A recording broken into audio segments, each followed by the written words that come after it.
Buenas tardes, nuevamente estamos desde el Foro Diplomático en Mendoza. Nuestra institución, ustedes saben bien, tiene dos objetivos fundamentales. Por un lado, traer los debates internacionales a Mendoza y por otra parte también la proyección de Mendoza hacia el exterior.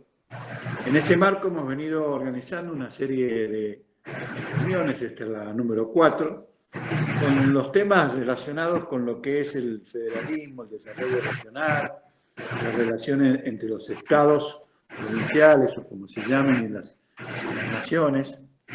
Y en este caso, en este día particular, gracias a la gestión de nuestro vicepresidente, el ingeniero Federico Carr, que es justamente el cónsul de Austria en Mendoza, tenemos la grata presencia del señor embajador de Austria en Mendoza, Christoph Meram, quien tiene una vasta experiencia internacional, tanto en Estados Unidos, en Italia, en otros países, así como en la misma Cancillería de Austria, en el Ministerio Federal de Asuntos Europeos e Internacionales. Además, es docente, investigador, ha desarrollado actividades muy importantes en ese ámbito. Sus estudios. Tiene, además, hay un detalle, es bachelor en música de la Universidad de Viena. Así que, bueno, tenemos la posibilidad también de contar con esta presencia. Así que el título de su exposición va a ser el rol de los estados federados en el desarrollo de Austria, y con mucho gusto lo vamos a escuchar, así que atentamente, Christoph, lo escuchamos con muchas ganas. Buenas tardes. Quiero agradecer y saludar muy especialmente al Foro Diplomático en Mendoza, señor presidente embajador Carlos Aviagle, vicepresidente cónsul honorario de Austria, Federico Carr, y al señor secretario cónsul honorario de Israel, Gerardo Belinsky. Es una increíble casualidad que este evento coincida casi en el día exacto con el centenario de la Constitución austríaca, que se celebrará el 1 de octubre. Por este motivo me alegro mucho poder hablar hoy sobre este tema bastante complicado. Entrando ahora en tema, digamos que nuestra Constitución fue aprobada por la Asamblea Constituyente el 1 de octubre de 1920 y fue el resultado de un acuerdo entre las principales facciones políticas de la Primera República. La Primera República de Austria fue creada tras la disolución del Imperio Austrohúngaro en noviembre de 1918 y duró hasta 1934. Entre 1934 y 1938, Austria estuvo gobernada por el llamado Ständestaat, es el Estado corporativo. Después, en el año 1918, las diferencias entre las facciones políticas eran irreconciliables. Incluso se levantaron en armas entre sí. En este contexto fue muy difícil consensuar una constitución nacional. Hoy día sirve de ejemplo sobre cómo resolver conflictos sociales y políticos. No sé realmente cuánto deberíamos retroceder en la larga historia de la actual Austria para comprender el significado y la percepción del federalismo, pero creo que aun cuando no sea más que abuelo de pájaro, debemos mencionar algunos pilares de la historia jurídica austríaca. La idea, los principios del federalismo son muy antiguos, a partir de que los estados parte, como se llamó a lo largo de la historia, a provincias, ducados o regiones, contaban en mayor o menor medida con una gran autonomía de administración. Debemos retrotraernos al siglo II antes de Cristo, a la época del reinado celta que abarcaba la actual Austria, algunas regiones de la actual Baviera y Eslovenia también, y lindando con Italia. El mismo territorio, sin cambios sustanciales, fue incorporado a la estructura federal del Imperio Romano como provincia de Nórico y subsistió hasta fines del siglo V después de Cristo. Ahora vamos a ver una imagen.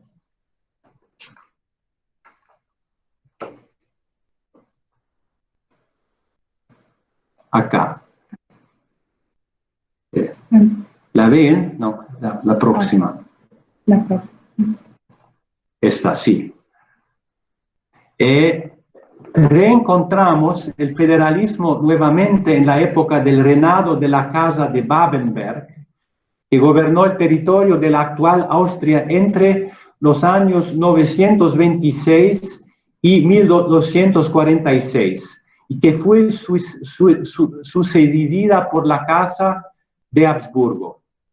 En el Imperio Habsburgo, también denominado Monarquía del Danubio, sobrevivió la idea del federalismo, pero las tensiones entre federalistas y centralistas fueron en aumento. A modo de ejemplo, Bohemia tuvo que renunciar a su soberanía de Estado e individualismo como Estado parte de la monarquía en el año 1627, mientras que Hungría pudo mantenerla hasta el final de la monarquía. A partir de la Revolución de 1848, la agenda política enfrentaba a las fuerzas entre el federalismo y el centralismo, pese a que la revolución fue abatida. Fue precisamente el acuerdo entre el Imperio de Austria y Hungría, el compromiso austrohúngaro, llamado así, de 1867, el que obstaculizó una solución federal para la monarquía del Danubio, ya que no estaba destinado a los otros estados parte o a las otras regiones.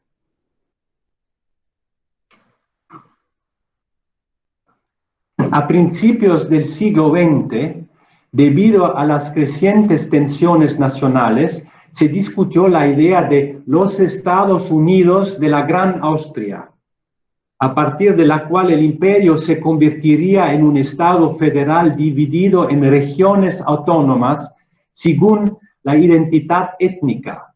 Esto fue impulsado por el sucesor al trono, el archiduque Franz Ferdinand, y por el político Karl Lueger, y luego a partir de 1916, entonces durante la Primera Guerra Mundial, por Carlos I de Austria y IV de Hungría, y el primer ministro Heinrich Lammasch.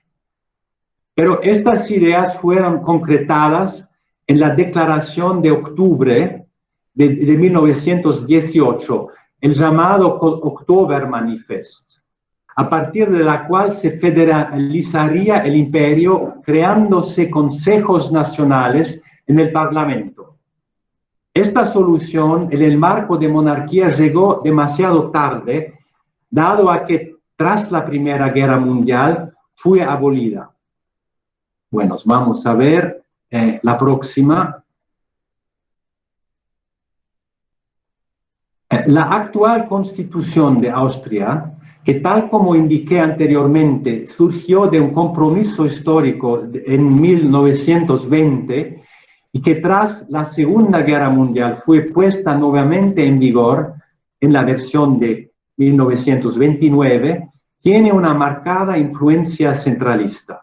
Esto se refleja mediante tres características. En la división jurisdiccional entre el gobierno federal o la nación y los estados federados. Segundo, la débil posición del Consejo Federal, que representa los intereses de los estados federados, que serían las provincias en Argentina. Y tercer punto sería que hay el voto directo del presidente federal, aunque no se sustenta en un sistema de gobierno presidencialista. En Austria, a diferencia de Argentina, no hay decretos presidenciales. Nuestro Estado federal está conformado por 9 estados federados, los llamados Bundesländer, ¿no? Y cuando hablo de estados federados me refiero a las unidades administrativas subnacionales que cuentan con una autonomía limitada. En Alemania también se llaman estados federados, en Argentina son las provincias, en Suiza son los cantones, en España son las comunidades autónomas y en México las entidades federativas. Tenemos un gobierno parlamentario y el presidente es electo por voto directo para un mandato de 6 años, el cual, tal como insinué anteriormente, pese a su fuerte legitimación generalmente se mantiene al margen en su actuación política. Y que, por ejemplo, se abstiene de destituir al gobierno en contra de la voluntad del Consejo Nacional y de disolverlo él mismo. A esto lo denominamos Rollenverzicht, abstención del rol del presidente federal. En Austria, el pueblo también tiene la posibilidad de influir sobre decisiones políticas mediante referendos, plebiscitos y encuestas de opinión.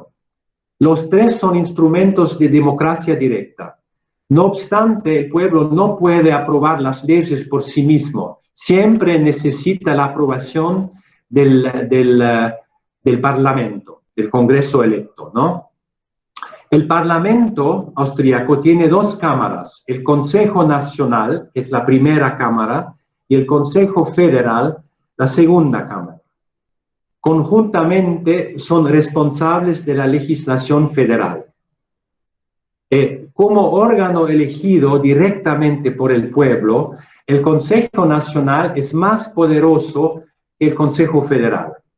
Tiene 183 diputados de 5 partidos políticos y cumple importantes funciones de control. Examina el trabajo del gobierno de diversas formas, por ejemplo, mediante consultas escritas o urgentes, y puede retirar la confianza de todo el gobierno o de miembros individuales y por lo tanto forzar su destitución.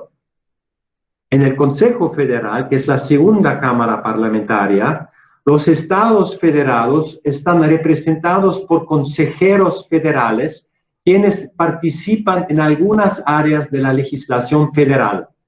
Sin embargo, el Consejo Federal solo dispone de un voto suspensivo que puede ser anulado por mayoría simple mediante la llamada decisión de intransigencia del Consejo Nacional.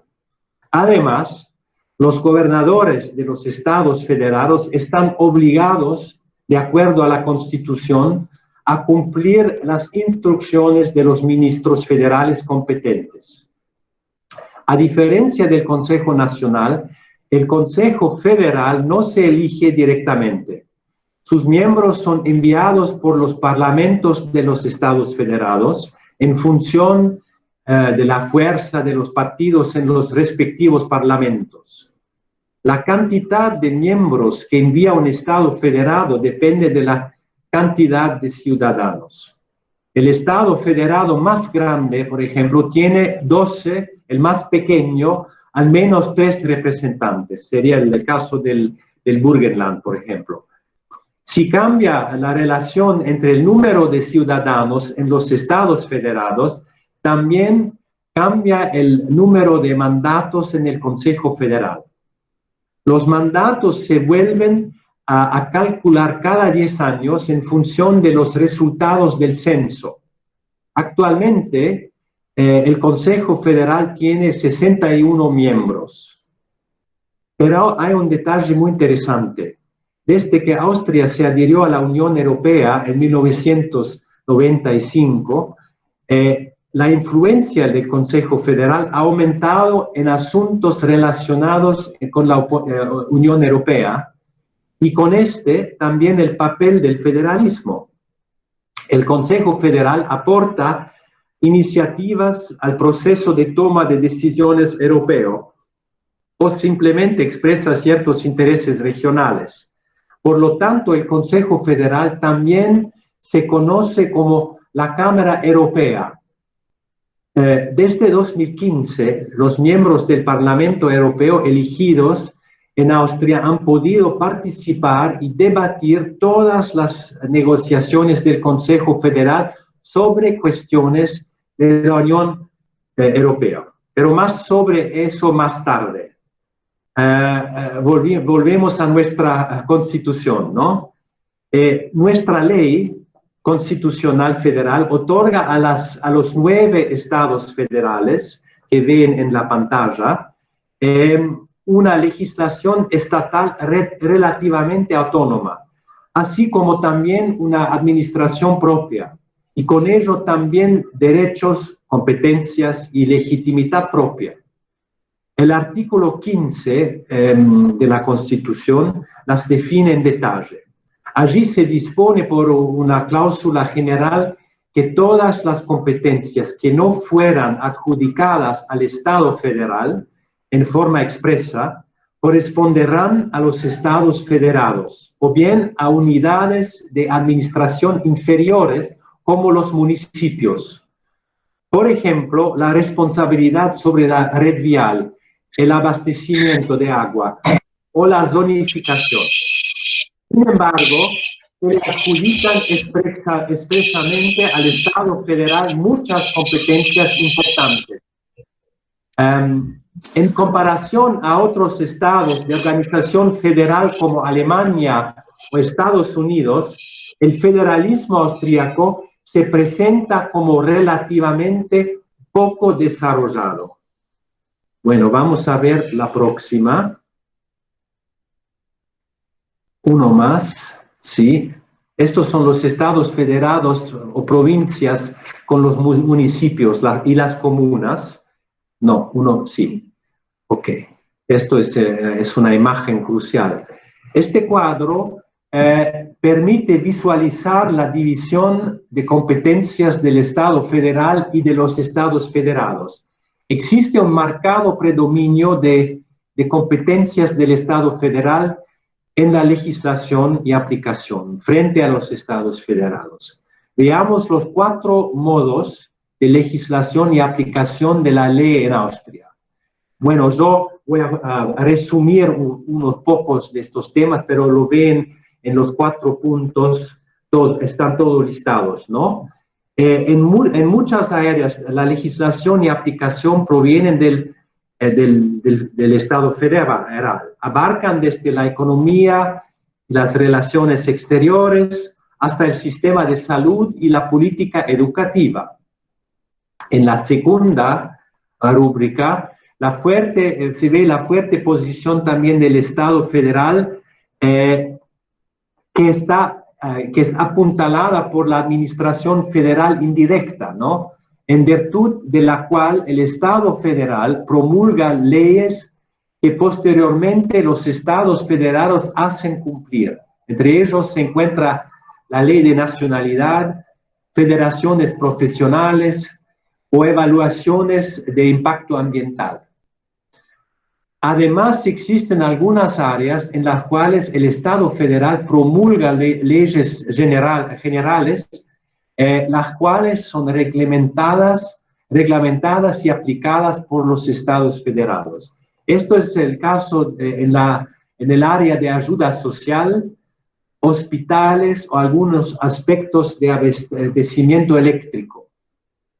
Y después, en la última rúbrica hay otros aspectos como legislación pura de los estados federados, de los municipios o derecho de edificación, ese sería el derecho de edificación donde la normativa es dictada y aplicada exclusivamente por los estados federados. Solamente en este 4º modo, todas las competencias están bajo la esfera de los estados federados.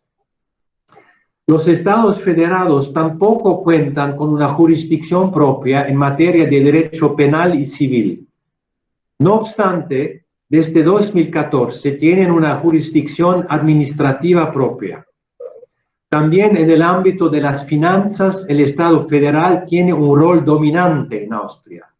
Si bien los estados federados tienen la posibilidad de recaudar tasas propias, los impuestos principales, como el IVA o el impuesto a las ganancias, y la mayor parte de los impuestos son recaudados por el Estado federal. En Austria, más del 90% de la recaudación impositiva recae en el Estado federal como impuestos coparticipables. Esto se encuentra establecido en el llamado sistema de compensación financiera. Esto está regulado en el artículo 13 de nuestra Constitución y fija las pautas para la distribución.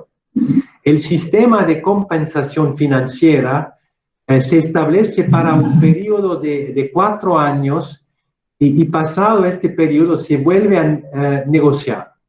Los negociadores son el Ministerio Federal de Finanzas, los gobernadores de los estados federados, entonces hay una influencia del Estado federado, la Federación Urbana y la Federación Municipal. Estas son dos federaciones federadas, ¿no? Entonces, a estos cuatro grupos que están en las negociaciones. Ellos determinan en forma conjunta los fondos que obtendrán los estados federados del Estado federal. La batalla es una batalla, ¿no? Pueden imaginarse. Y esta batalla por la distribución no solamente es intensa y larga, es también una cuestión política en la cual cada Estado federal intenta obtener la mayor cantidad de recursos económicos para su propia región. Ahora vamos a ver la próxima, que hay dos tipos de recursos, ¿no? En este gráfico bien una comparación a Austria con otros 6 países en cuanto a la proporción de gastos que los estados federados, cantones, comunidades autónomas, etcétera, financian a través de sus propios impuestos. Como ven, podrá apreciarse cuán baja es esta proporción en Austria, apenas el 3%. Bueno, el próximo gráfico refleja el incremento al 4% si se suman a los ingresos de los estados federados los ingresos que los municipios recaudan y en parte tienen potestad de determinar. Entre ellos se encuentra el impuesto inmobiliario, las tasas municipales y el impuesto comercial, aquí llamado ingresos brutos, ¿no? Son más allá de tasas y gravámenes. A nivel internacional de la OCDE, Austria se encuentra en el anteúltimo lugar de los 20 países representados. A diferencia de ello, casi un 17% del gasto de gobierno se redistribuye a los estados federados y municipios. Interpretadas estas cifras con moderación, puede afirmarse que el federalismo austríaco existe principalmente por el lado de los gastos y el gobierno federal distribuye generosamente los ingresos fiscales a los estados federados. Por ejemplo, en el año 2017 se distribuyó un quinto de los ingresos al Ministerio de Finanzas por el impuesto a las ganancias a los estados federados. En aquel momento esto ascendió a cerca de 6.000 millones de euros. Bueno, ahora me gustaría hablar un poco de la política regional en la Unión Europea. Es un tema muy interesante, muy entrelazado con la historia del federalismo también, ¿no? Porque dentro de la Unión Europea, que Austria es miembro desde 1995, entonces son 25 años que celebramos este año, también puede apreciarse un modelo federalista si se examina la política regional de la Unión Europea. Con el artículo 5 del Tratado de la Unión Europea tenemos un elemento federal esencial que debilita el centralismo tanto de la Unión Europea como de Austria en favor de los estados federados y los municipios. Es el llamado principio de subsidiariedad, difícil para pronunciar, subsidiariedad, que significa que las tareas públicas deben regularse lo más cerca posible del ciudadano, por ejemplo, a nivel de los municipios o de los estados federados. Solo si un determinado problema no se puede resolver, la competencia se transmite a la instancia superior. La Unión Europea solo debería ocuparse de las cosas que pueda regular mejor que los Estados miembros o las regiones y municipios. Debido a este artículo 5, por ejemplo, la Comisión Europea tiene que demostrar con cada iniciativa legislativa que puede resolver la tarea respectiva mejor que los Estados miembros de la Unión Europea o sus regiones y municipios. Entonces, los estados federados también, ¿no? Están incluidos en este ejemplo. La política regional se orienta a todas las regiones y ciudades de la Unión Europea y proporciona un marco de inversión en pos de un crecimiento inteligente, sustentable e integrativo. Inteligente, sustentable e integrativos. Bueno, todas las regiones de la Unión Europea son comparadas con el PBI per cápita promedio de la Unión Europea y son divididas en tres categorías. Regiones menos desarrolladas con menos del 75% del promedio del PBI per cápita de la Unión Europea. Regiones en transición con un porcentaje del 75 al 90% y regiones desarrolladas con un porcentaje superior al 90%. Véase el próximo mapa, muy interesante. A fin de lograr una convergencia económica, la mayor parte de los fondos europeos se destina a las regiones menos desarrolladas, así como también a proyectos de conectividad o proyectos y programas interregionales.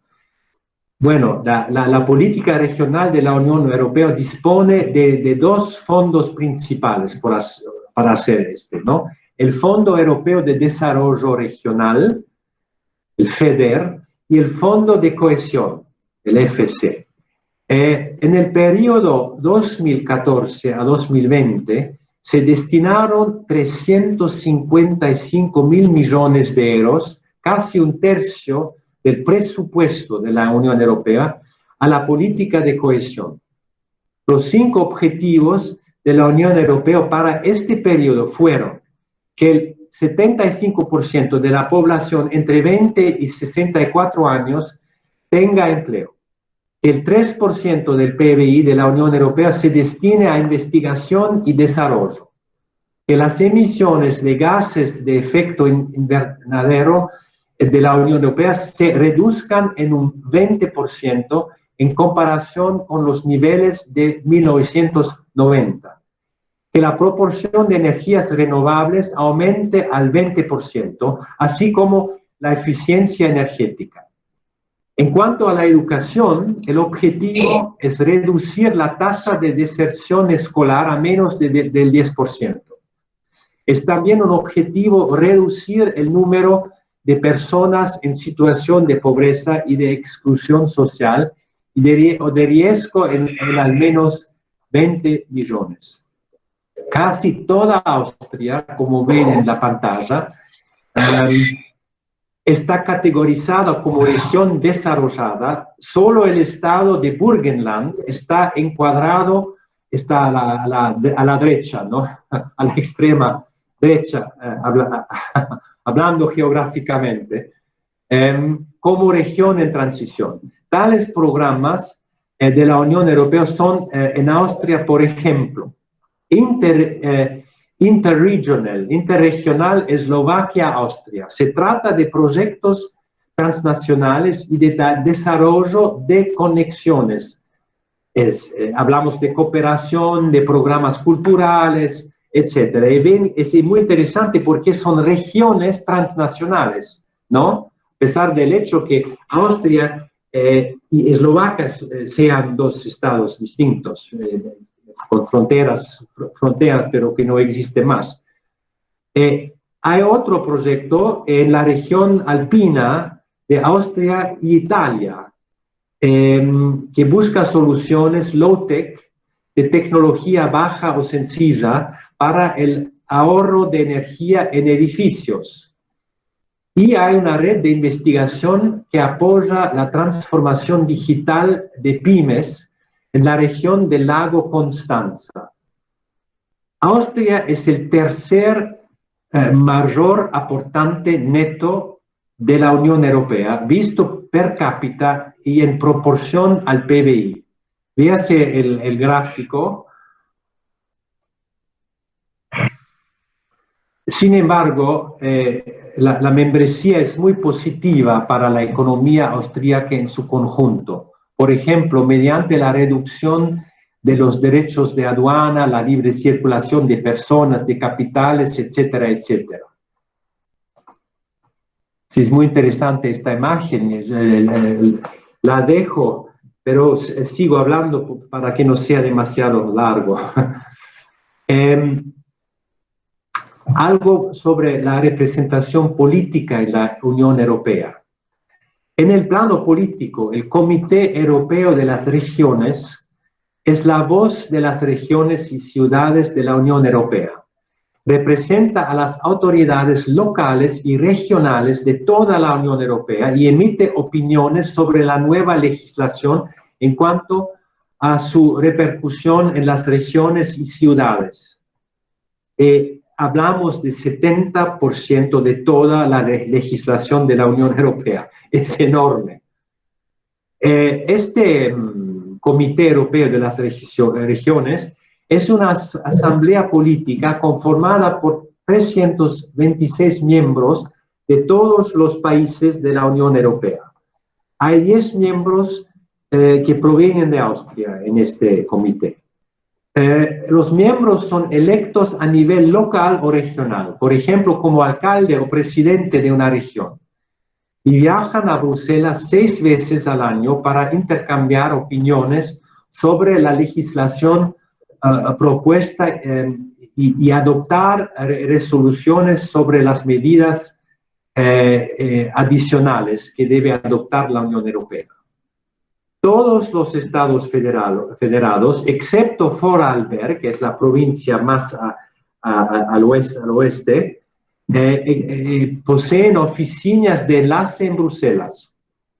La oficina de enlace de Tirol es muy especial, porque fue creada en 1995 como la primera oficina de enlace transnacional en la Unión Europea, junto con el Tirol del Sur y el Trentino.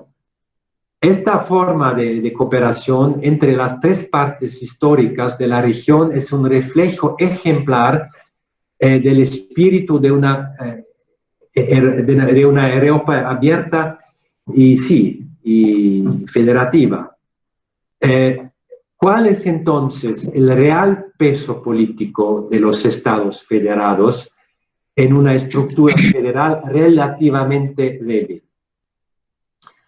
Aunque la Constitución confiere a los estados federados un poder limitado, estos han demostrado ser muy influyentes durante la Segunda República, entonces desde 1955 a la actualidad. Esto puede atribuirse a una mayor conciencia regional. Véanse los gráficos sobre la identidad regional, es una cosa bastante rara. Acá hay para cada provincia una imagen de cómo se ve la provincia, cómo se identifica el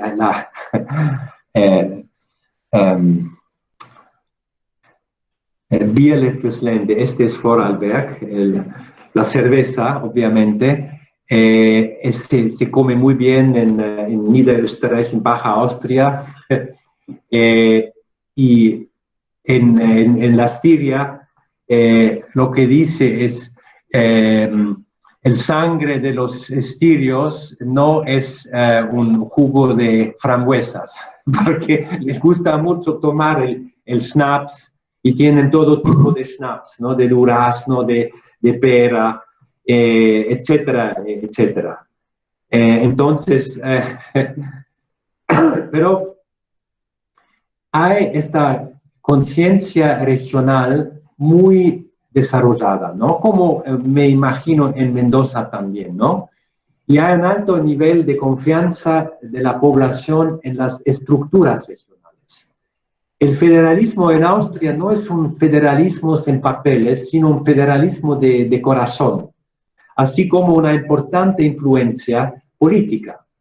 Este se manifiesta, por ejemplo, en un alto grado de autonomía en la organización de los estados federados respecto de los partidos políticos, de las cámaras de comercio o incluso en el establecimiento semiformal de la conferencia de gobernadores. En esta, los gobernadores de los 9 estados federados se reúnen regularmente a fin de coordinar el enfoque conjunto frente al Estado federal.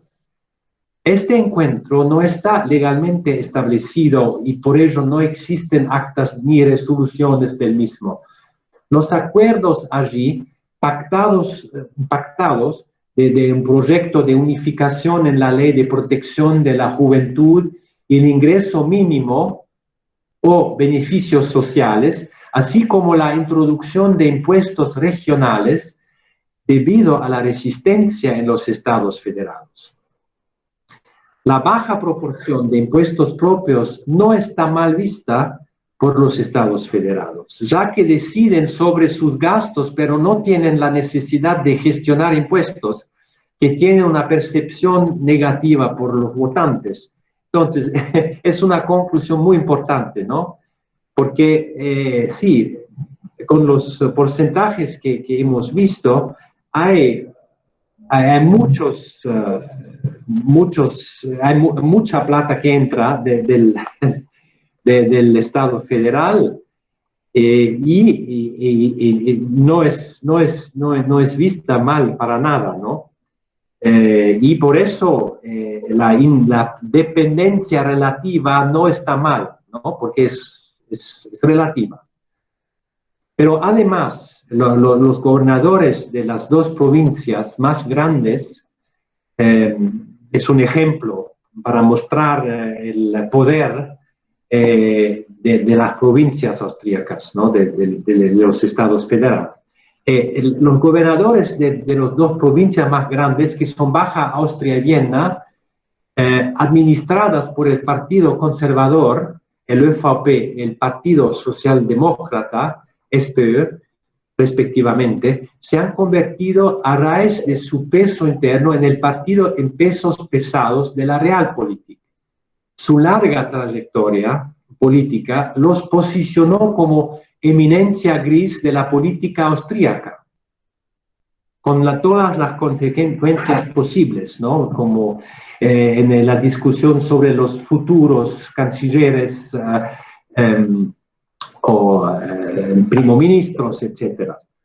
El gobernador de la Baja Austria, Pröll, estuvo en el cargo durante 25 años, de 1992 a 2017, y el alcalde de Viena, Häupl, 24 años, de 1995 a 2018. En esencia, el principio del federalismo es indiscutible en Austria. Sin embargo, al igual que en el pasado, el tema de discusión, la redistribución de las competencias y de las finanzas entre el gobierno federal y los estados federados. Es una empresa difícil y los intentos anteriores de reforma aún no han tenido éxito. Bueno, creo que es todo para hoy. Muchas gracias. Estoy abierto para, porque si tienen cuestiones, ¿no? Por favor, que les hagan. Muchas gracias. Cindy, ha sido la verdad que una clara demostración de cómo podemos aprender de otros países, en este caso de Austria, de toda su evolución, del federalismo y cómo se solucionan también los conflictos que en general se producen entre regiones y todo lo demás, como pasa en cualquier otro país. Tenemos varias preguntas que nos han hecho llegar los escuchas, los que han visto esta exposición, esta brillante exposición. Te agradecemos mucho. Y justamente el ingeniero Federico Carr, que es el cónsul de Austria en Mendoza, es quien está recibiendo las preguntas y quien las va a dar a conocer para que tengamos tus respuestas sin ninguna duda. Muchas gracias. Adelante, Federico. Sí, buenas tardes, embajador. Un gusto saludarlo y tenerlo acá con la audiencia que nos está escuchando, y tengo algunas preguntas para hacerle. Dice, ¿cómo va el programa de reducción de impuestos que se ha puesto el Estado de Austria, con inclusive la reducción de gastos del Estado? Sí, esa es una pregunta muy importante, esencial, pero sí, el impuesto a las ganancias, por ejemplo, en Austria es relativamente alto. Se encuentra en segundo lugar dentro de la OCDE, pero sin embargo hubo una reforma muy importante.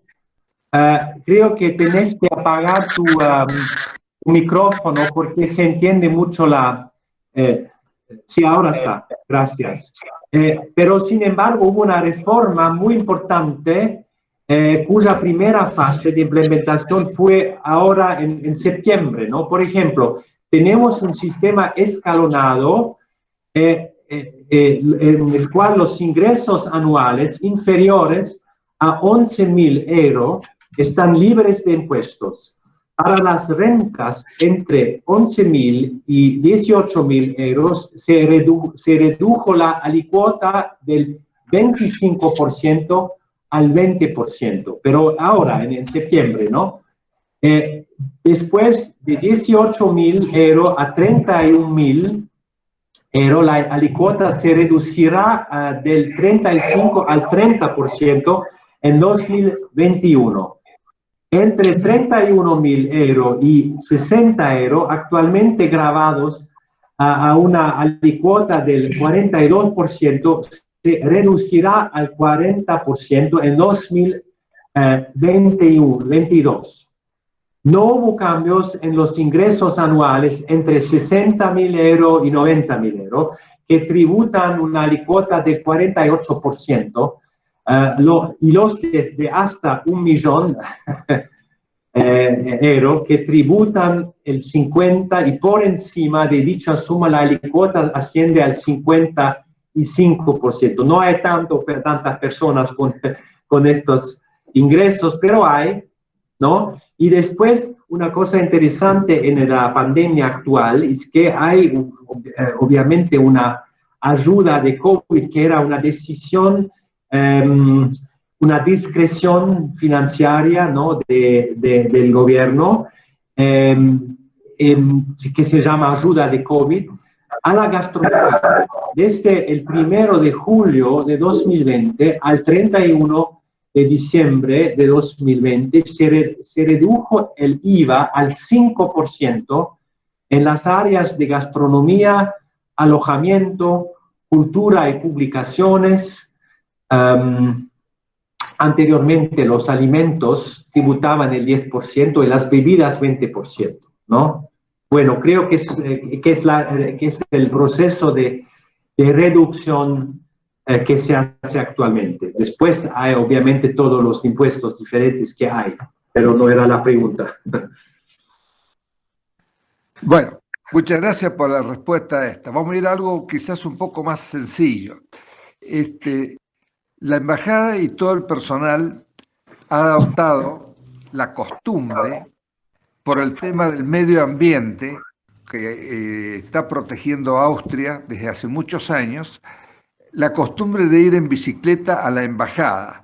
Y tengo entendido que hasta usted también va en bicicleta a la embajada. ¿Es así?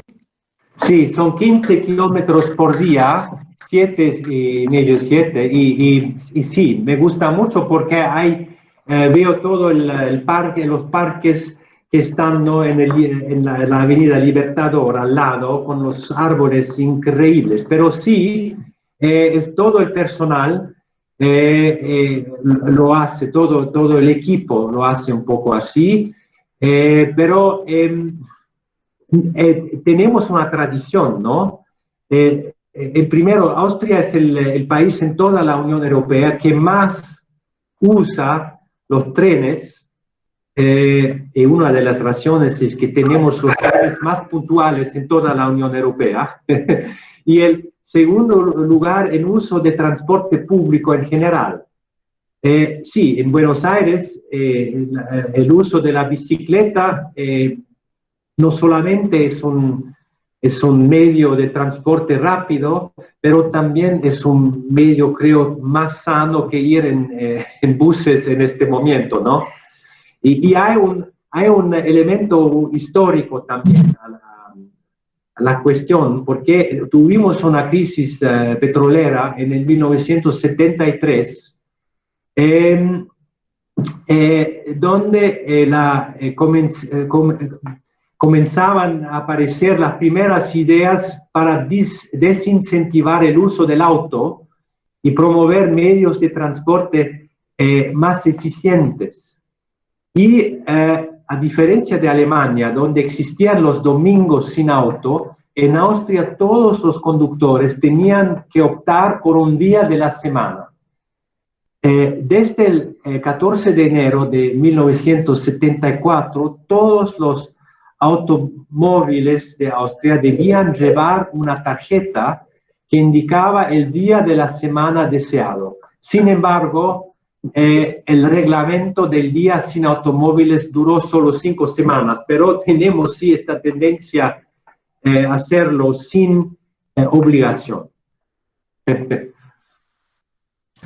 Pero me ha respondido con mucha más amplitud de lo que yo pretendía. Indudablemente muy bueno lo que está usted transmitiendo. Quería hacerle otra pregunta. ¿Cuáles son las áreas de cooperación e intercambio con la Argentina? Sí, sí, hay muchas áreas, ¿no? Tengo que decir que las relaciones siempre fueron muy buenas, las relaciones bilaterales, ¿no?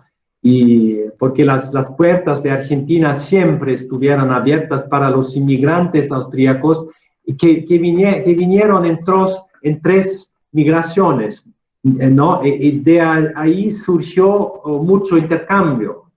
Pero hay, por ejemplo, una cooperación muy buena en la ciencia. Existe un acuerdo en esta área entre Austria y la Argentina desde 2017.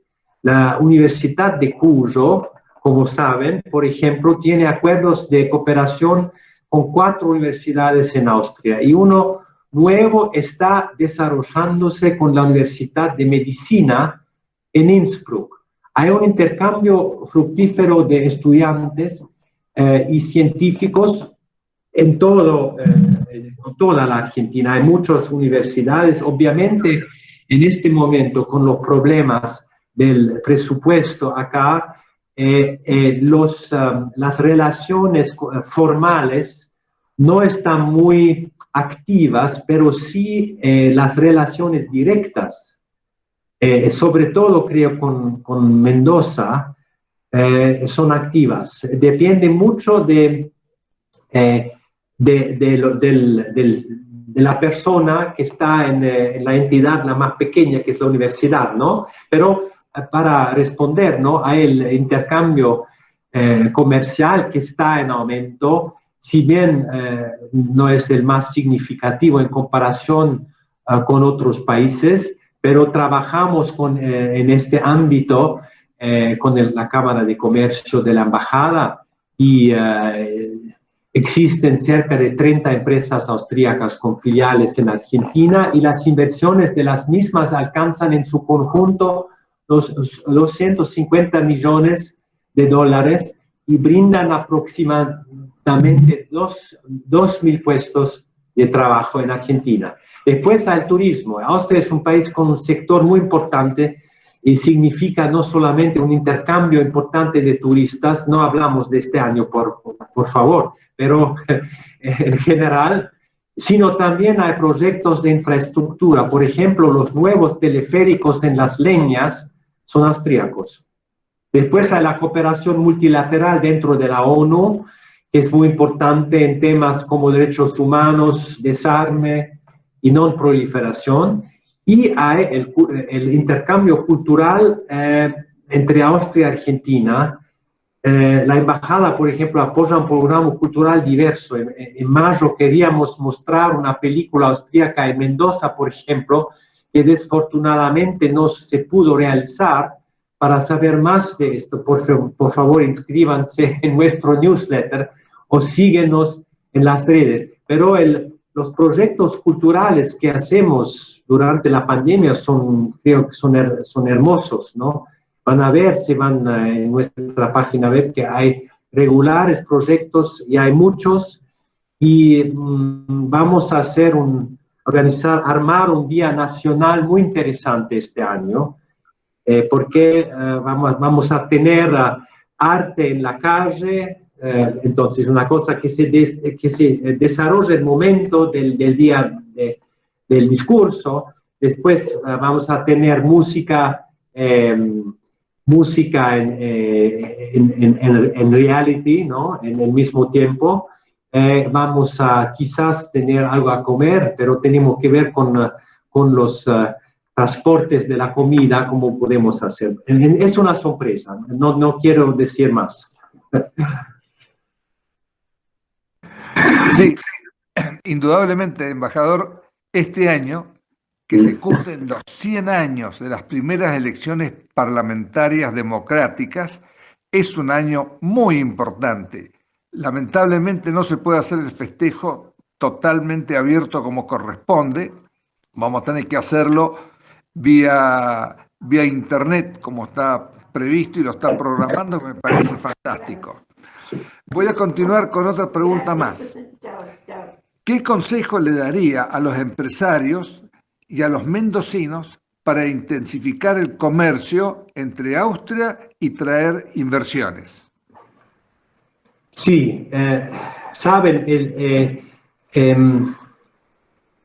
ustedes tienen una embajada en Viena, y lo digo así. Yo, por ejemplo, estoy en Argentina para exactamente hacer lo que vos preguntás a mí, para empujar las inversiones austríacas en Argentina, para atraer inversores, para atraer proyectos, para hacer todo lo que le pueda hacer. De la misma manera, ustedes tendrían que dirigirse a su representación en Austria, que tiene una embajada, que tiene una oficina comercial, que tiene una agencia argentina, la Argentina la tiene, y en Buenos Aires hay una agencia argentina de inversiones y de comercio internacional. Estas son la embajada en Viena, la oficina comercial en Viena, la agencia argentina de inversiones y de comercio internacional en Buenos Aires, y quizás también la persona que se ocupa en el gobierno de Mendoza, donde hay, lo sé, personas que se ocupan de hacer conexiones con el país, Austria. Yo puedo ayudar en todos los contactos, pero yo no estoy acá para empujar el business de Argentina en Austria. a mí me gusta mucho conectarlos, pero sería el embajador como yo, pero el que está argentino en Viena. Sería así el contacto, ¿no? El desarrollo. Muy buena la respuesta, embajador. Otra pregunta que tengo acá. ¿Existen acuerdos de cooperación de los Estados Federados con Argentina? Yo sé solamente son memorándum de entendimientos, ¿no? Que existen, pero no serían provincias o estados federados. No que yo lo sepa, no, pero hay sí entendimientos memorando de entendimientos entre universidades, entre laboratorios de inversión, de investigación, sobre todo en el sector de la robótica. Hay un intercambio muy activo, pero yo no creo que hay entre provincias. Sería una idea, creo, a empujar.